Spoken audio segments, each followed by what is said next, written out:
vamos acionar a nossa repórter Paola Cuenca. Paola, boa tarde, seja bem-vinda ao Poder Expresso. Então já temos essas decisões, né, de audiências de custódias que todos os réus passaram, os condenados passaram nesta quarta-feira. Boa tarde.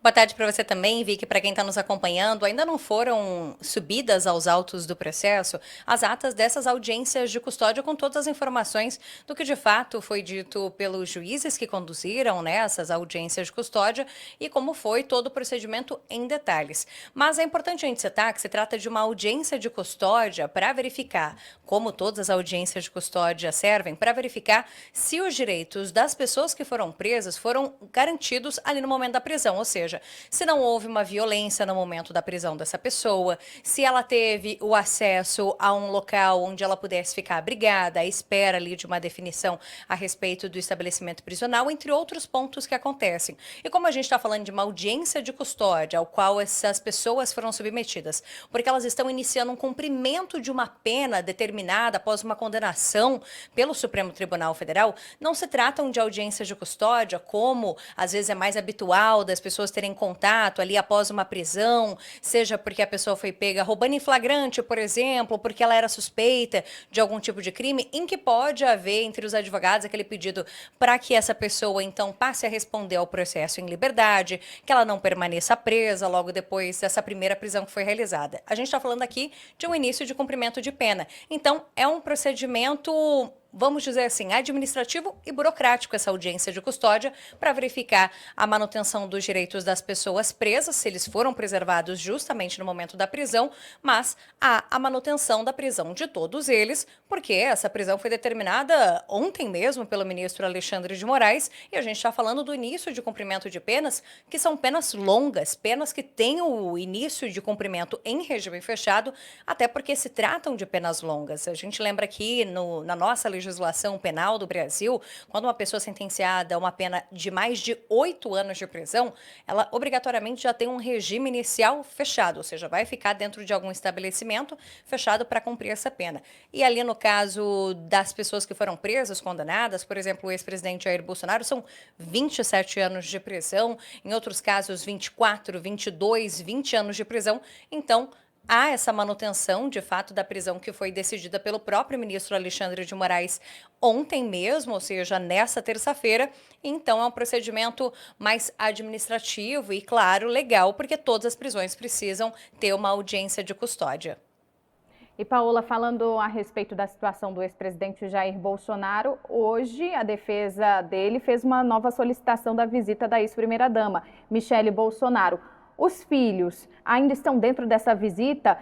Se eu não me engano, era o Renan que iria visitá-lo amanhã de manhã também?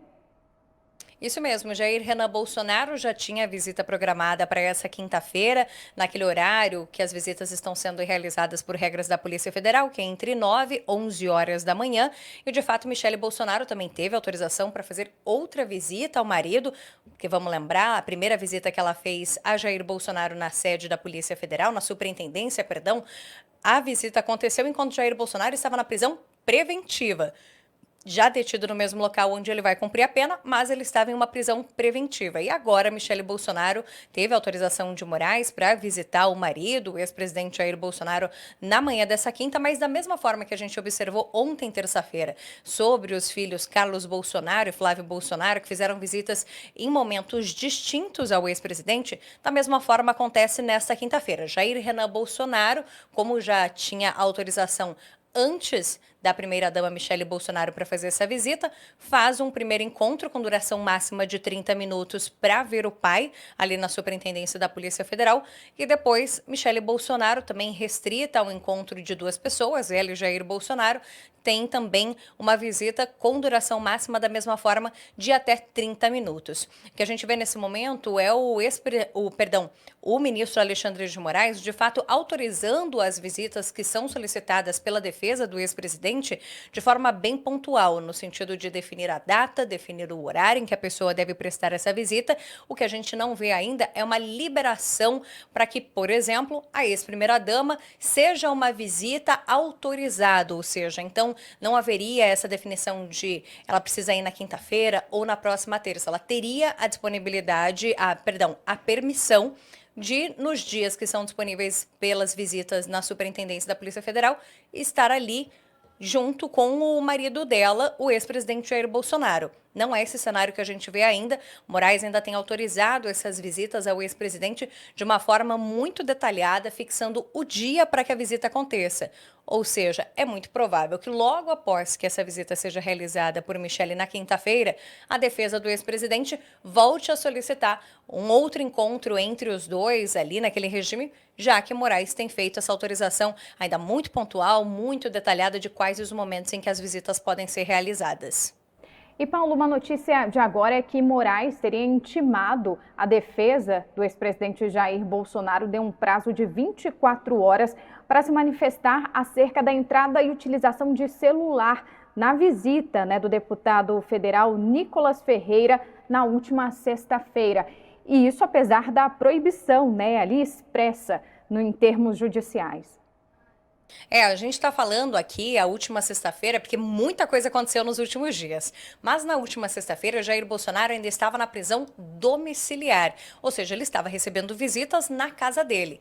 Porém, existiam regras para que essas visitas pudessem estar ali na residência do ex-presidente. E uma dessas regras, que era sempre lembrada pelo ministro Alexandre de Moraes, inclusive no momento da autorização dessas visitas, é de que as pessoas não poderiam fazer o uso de um aparelho celular enquanto estivessem ali no período de encontro com o ex-presidente Jair Bolsonaro. Porque vamos também lembrar que entre as medidas cautelares que foram determinadas pelo STF, no caso do ex-presidente, estava a proibição de utilizar as redes sociais, de ter contatos com uma série de investigados, uma série de réus da trama golpista, e por isso os celulares não estavam autorizados para haver ali a entrada. E bom, o que houve é que o deputado federal Nicolas Ferreira foi flagrado utilizando o celular enquanto conversava com Jair Bolsonaro ali no quintal da casa do ex-presidente durante a visita. E por isso, então, há essa ordem do ministro Alexandre de Moraes para que os advogados de defesa de Bolsonaro expliquem essa situação. Afinal, o que aconteceu, por que houve essa possibilidade, então, de descumprimento das medidas cautelares que foram impostas para haver essa entrada do aparelho celular e esse aparelho ser utilizado ali, cara a cara com o ex-presidente Jair Bolsonaro, enquanto Nicolas e Jair Bolsonaro conversavam, apenas separados por uma mesa, porque o deputado federal então estava fazendo a utilização desse celular. A respeito, Paula, dos militares, que foram condenados, eles ainda devem passar por um outro julgamento. Agora, para definir isso pelo Superior Tribunal Militar, para definir a perda ou não da patente, o posto desses militares, que deve acontecer, pelo que a gente tem de informação, só no ano que vem, mas há essa possibilidade. Sim, há essa grande possibilidade, é algo que de fato tem que ser analisado pelo Superior Tribunal Militar, porque é algo que está previsto na nossa Constituição, ou seja, existe uma força maior até do que uma força de lei.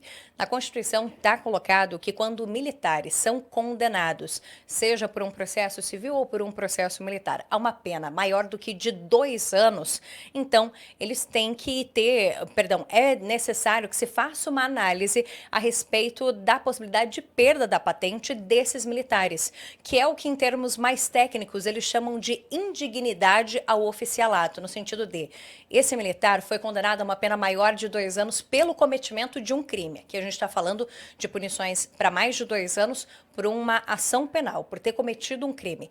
E nesse sentido, o que deve ser analisado pelo Superior Tribunal Militar é: este militar ainda é digno da patente que ele possui, mesmo após ter sido condenado pelo cometimento de um crime a uma pena maior de 2 anos? É esse o processo, então, que o Superior Tribunal Militar tem para analisar no caso de 5 dos réus que a gente está falando do núcleo 1, o crucial da trama golpista. Entre eles, Jair Bolsonaro, que é capitão reformado. Temos também os generais Augusto Heleno, Paulo Sérgio Nogueira, o almirante Almir Garnier, que é ex-comandante da Marinha.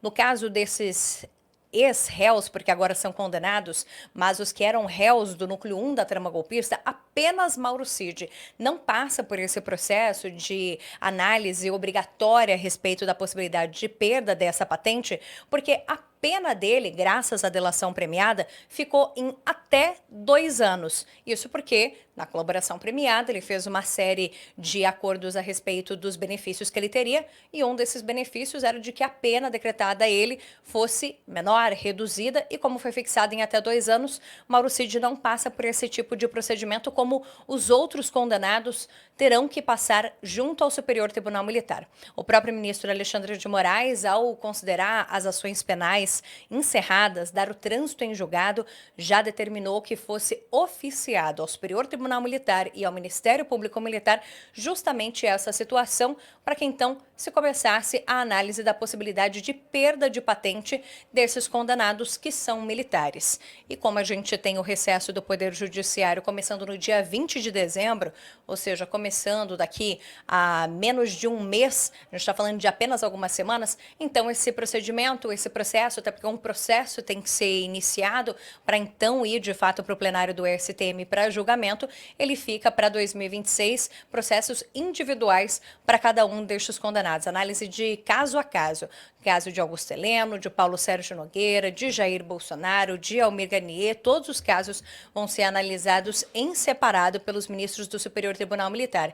E havendo a possibilidade deles perderem essas patentes, por exemplo, no caso de Paulo Sérgio Nogueira, Augusto Heleno e Almir Garnier, que estão cumprindo a pena de prisão em unidades militares, esse regime já teria uma mudança, porque se eles perdem a patente, eles também perdem o direito de cumprirem a pena em um estabelecimento militar. No caso de Paulo Sérgio Nogueira e Augusto Heleno, que são generais do Exército, no Comando Militar do Planalto, e do almirante Almir Garnier, que está na Estação Rádio da Marinha aqui em Brasília. E com isso, Moraes teria que designar um outro local para que eles cumprissem essa pena que foi estabelecida e que é uma pena longa, como a gente já mencionou. Então, de fato, é um processo relevante também porque seria um marco histórico caso houvesse essa perda da patente, porque a gente está falando da possibilidade de perda de patentes de militares de alto escalão por uma condenação de tentativa de golpe de Estado. Então, de fato, é um processo para a gente ficar bem de olho a partir de 2026, porque gera uma série de implicações a partir disso.